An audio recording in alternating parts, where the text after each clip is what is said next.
Bom dia, meus amigos. Quem fala é José Luiz, do canal Admirável Mundo Velho.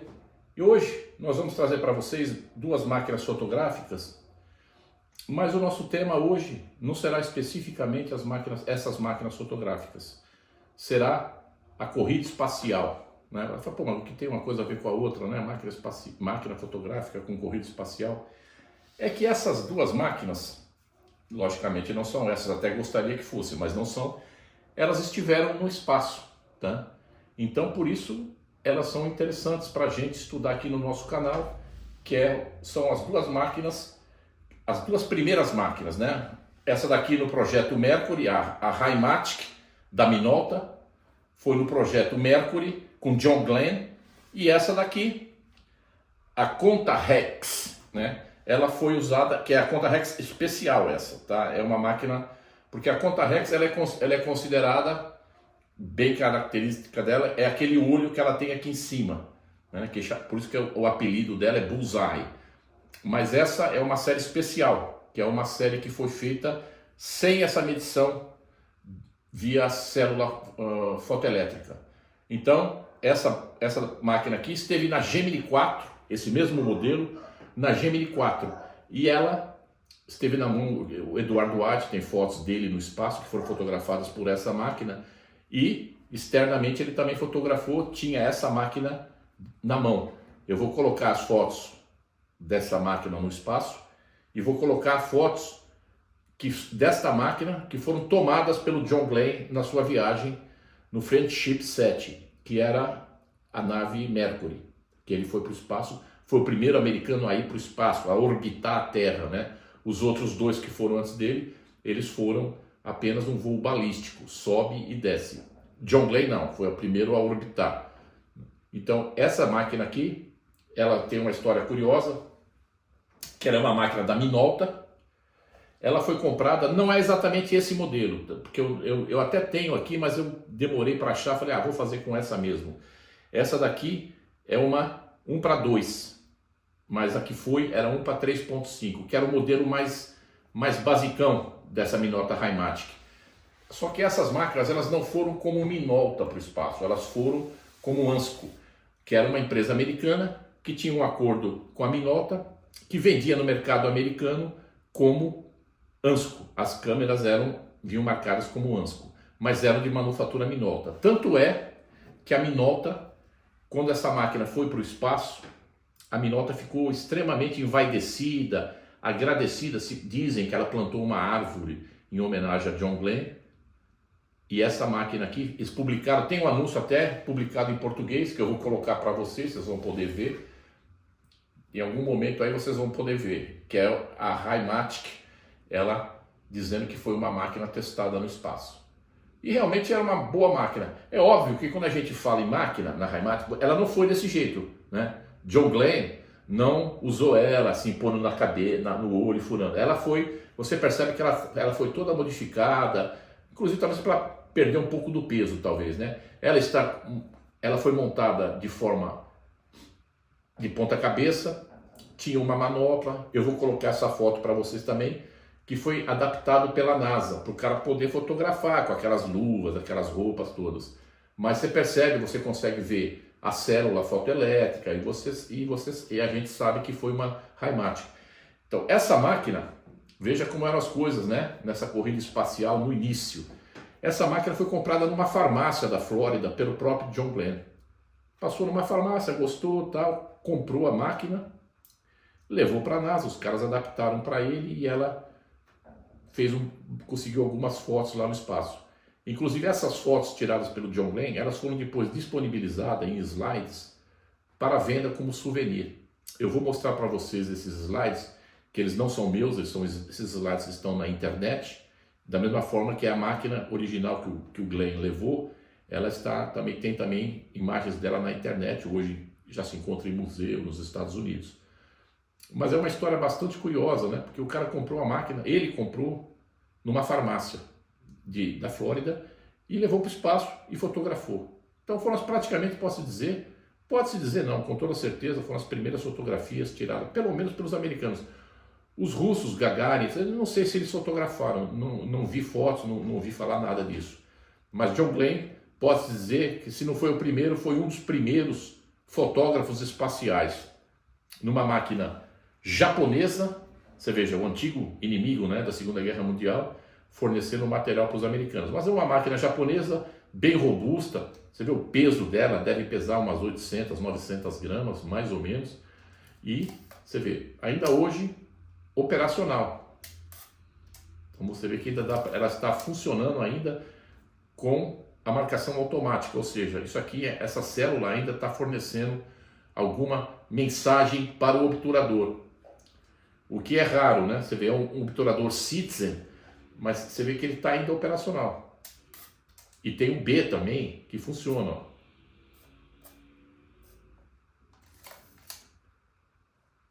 O B também está funcionando.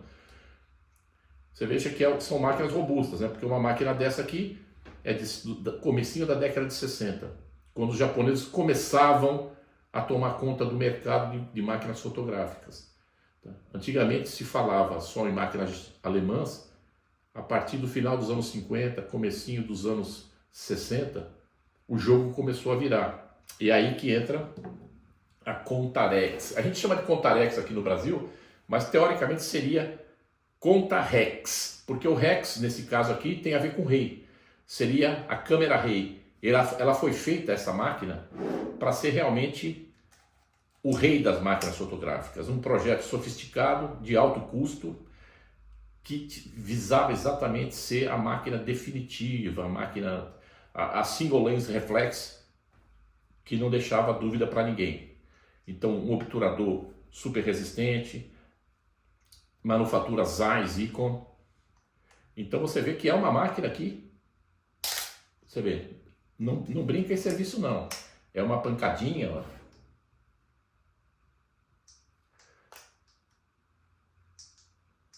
Bastou eu falar, ela que deu uma paradinha, mas não, isso acontece de vez em quando com ela. É uma máquina, ó, violenta, ela bate, você vê o barulho, é 100% mecânica, 100% mecânica, e não tem, assim, coisa de eletrônica. Esse modelo não tem nada de automático, porque ela não tem aquela célula que é o chamado bullseye. Depois nós vamos fazer uma especificamente sobre essas máquinas fotográficas, e eu vou mostrar e comparar as duas, tá? Mas vocês podem ver que ela é uma máquina,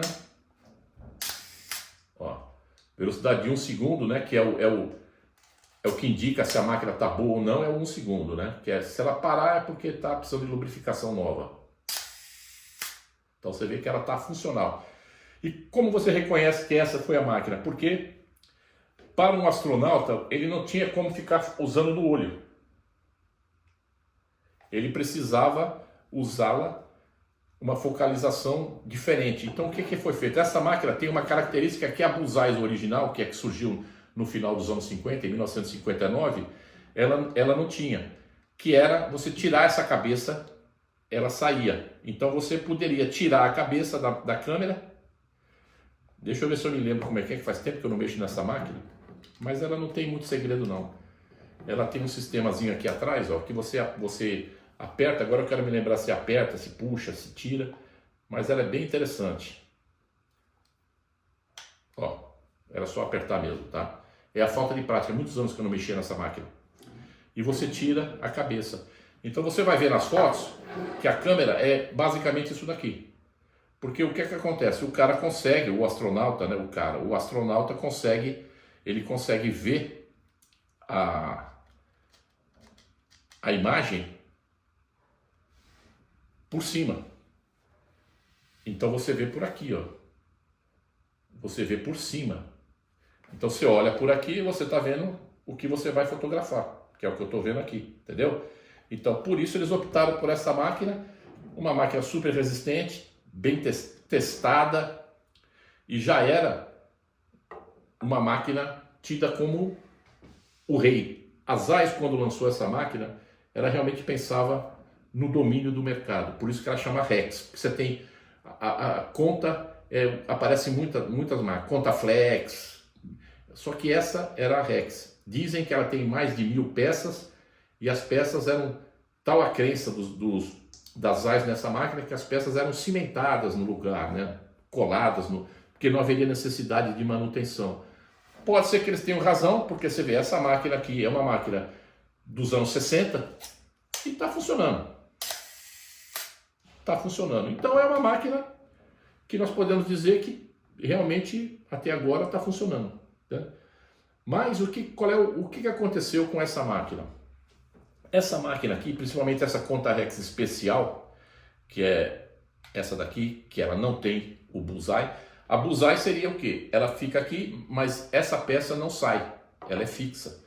E você usa a fotocélula como um elemento para fornecer um certo automatismo, para você ter uma leitura fotométrica da cena que você vai fotografar. Essa daqui não tem. Então, provavelmente os astronautas já deveriam ter as tabelas de exposição, tudo direitinho calculado, então ele só ajeitava aqui, velocidade, o diafragma e fotografava, tá? E tem fotos muito boas que eu vou mostrar para vocês aí, coloridas, tudo.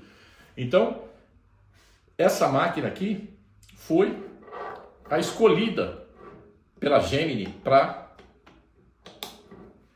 ir para o espaço.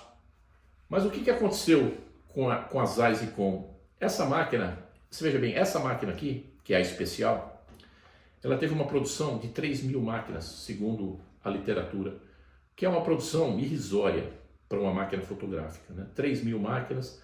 A Leica, acho que quando surgiu nos anos 30, já tinha máquinas que fabricavam mais do que isso. Isso não é bom, né? Pouca produção significa que a máquina teve pouca venda. E a Contarex normal, a Bullseye, também não teve uma produção muito grande. O que aconteceu? Por que uma máquina que foi projetada para ser o rei das máquinas fotográficas, por que ela acabou sendo, vamos usar o termo, não gosto muito desse termo não, porque são máquinas maravilhosas. Você vê uma máquina dessa aqui pesa mais de 1 quilo. Então, como é que uma máquina dessa foi, na verdade, um fracasso comercial, né? Dizem também a literatura, os especialistas, que essa máquina aqui, ela foi uma das responsáveis pela falência, né, da Zeiss. A Zeiss foi até os anos 70, tentou mais uma maquinazinha e tal, mas acabou saindo do mercado, porque era aquela história, né? Ele era o rei, mas no meio caminho aí o pessoal proclamou a República. E a República era japonesa, né? Esse que é o problema. Quando essa máquina saiu em 1959, começou acho que a ser vendida em 1960, se eu não estiver enganado, foi exatamente a mesma época que a Nikon lançou a Nikon F. Que a Nikon F, nada mais, nada menos, foi a máquina que dominou o mercado pelos próximos 10, 20 anos. Até 78, 80, você tinha a Nikon F modelo 2, depois teve a Nikon 3, F3, F4, e a Nikon dominou esse mercado das máquinas, as chamadas máquinas de filme, né? Que eram as máquinas não digitais, analógicas, né? Que hoje em dia tudo é digital, mas antigamente não. Antigamente a Nikon F era o mesmo esquema dessa daqui. Ela era totalmente mecânica, como essa, totalmente mecânica. Você regulava ela toda, você tinha todo o sistema dela para você poder fotografar. Você vê, self-time era mecânico. Essas pecinhas ficam muito tempo sem uso, a graxa segura um pouco. Tá certo? É que é aquela história, né? A Zeiss Ikon acreditava que ela iria durar para sempre, mas você coloca 60 anos, me parece um tempo razoavelmente grande para uma máquina mecânica, né? Agora, a grande vantagem é que uma máquina eletrônica provavelmente não dure nem metade disso. Porque o que vai acontecer? Quando chegar daqui a alguns anos, a bateria não existe mais, você não encontra mais isso, ela não tem suporte, ela não sei o que, tal, e a máquina se vai. Ao passo que você pega uma máquina como essa, 60 e poucos anos, mais de 60 anos depois, ela está fotografando normalmente, tá? Você vê aqui, ó, o self-timer, ó, tá prendendo, mas ó, você dá uma ajudazinha, ele vai e vai embora, ó. Tá vendo? Ó,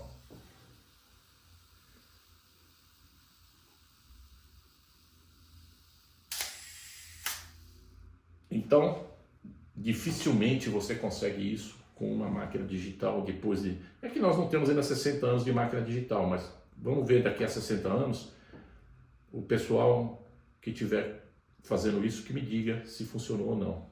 Eu espero estar aqui ainda, mas 100, 120 anos hoje em dia não é tão difícil de se chegar, né? Mas você veja que como é a história da fotografia, né? Você tem aqui Mercury, Gemini 4, essa máquina aqui, uma dessa daqui, sem essa, como eu falei, esteve na mão do Edward White, o Ed White, que infelizmente foi um dos astronautas que morreu na Apollo 1, naquele incêndio da cápsula. Então foi aquela perda irreparável, ali morreram 3 astronautas, né, que infelizmente perderam a vida num acidente de treinamento no projeto Apollo, né. É aquela história, eles perderam a vida, mas no final a cápsula foi muito segura. Tem aí a Apollo 13 que não deixa o pessoal mentir, né. Tá bom, meus amigos? Então isso daqui é conta Rex. A gente aqui no Brasil fala conta Rex, Rex. Mas se você for analisar, o Rex é o Rex de rei. A Zeiss acreditava muito nessa máquina aqui, que ela seria a máquina definitiva. Custava uma grana, uma fortuna na época. Mas o que matou, conforme eu falei? Pode-se dizer que o grande vilão dessa máquina aqui foi a Nikon F.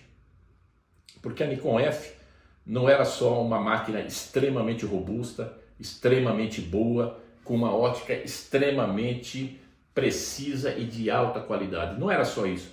Ela tinha um sistema fantástico.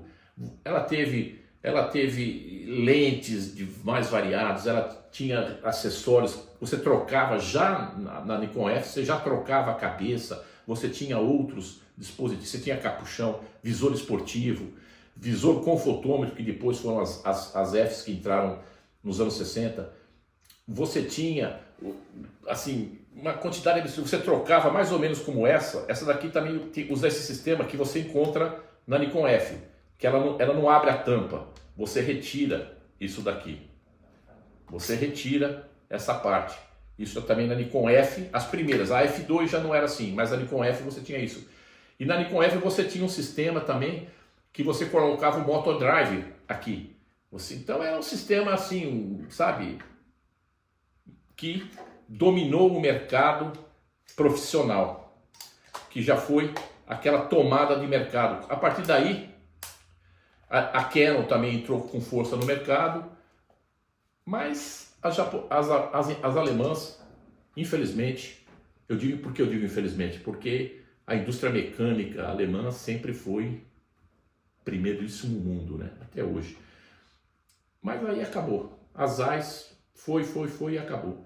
A própria Leica, né? Que o pessoal gosta muito, que são as Leicas nesse sistema, né? Twin Lens Reflex, que era a Leica Flex, depois a Leica R.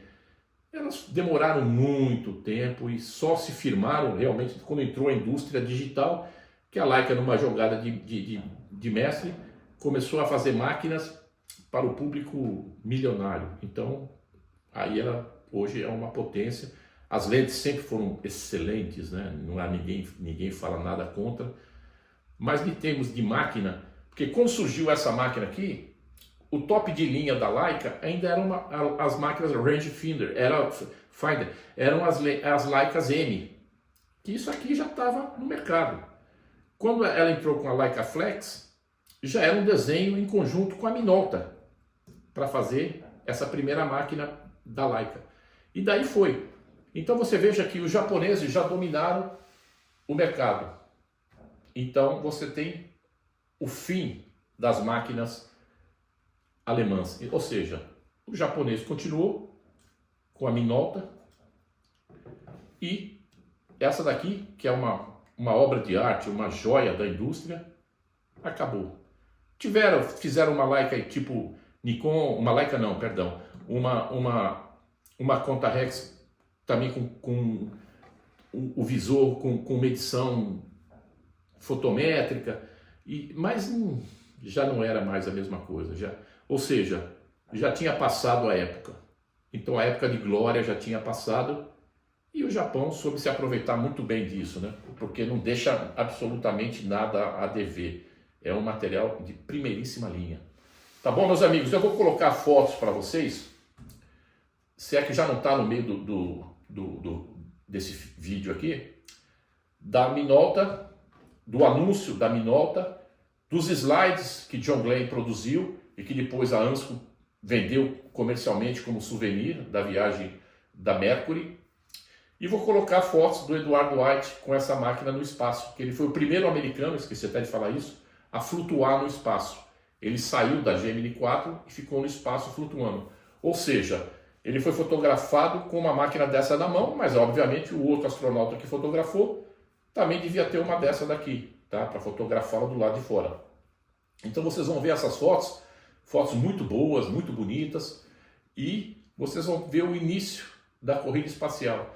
Depois, nos anos 70, aí já tinha vídeo, já tinha mais tecnologia, apesar que os vídeos ainda eram fitas e tal, mas você já tinha a maravilhosa Hasselblad, que usava lentes causais, tá? Porque o forte dessa máquina aqui, que foi o que sobreviveu e existe até hoje, eram as lentes causais, né? Que eram fantásticas, são fantásticas. Você tem as Tessar, essas coisas, que são coisas do início do século XX, né? Que já fotografavam com qualidade.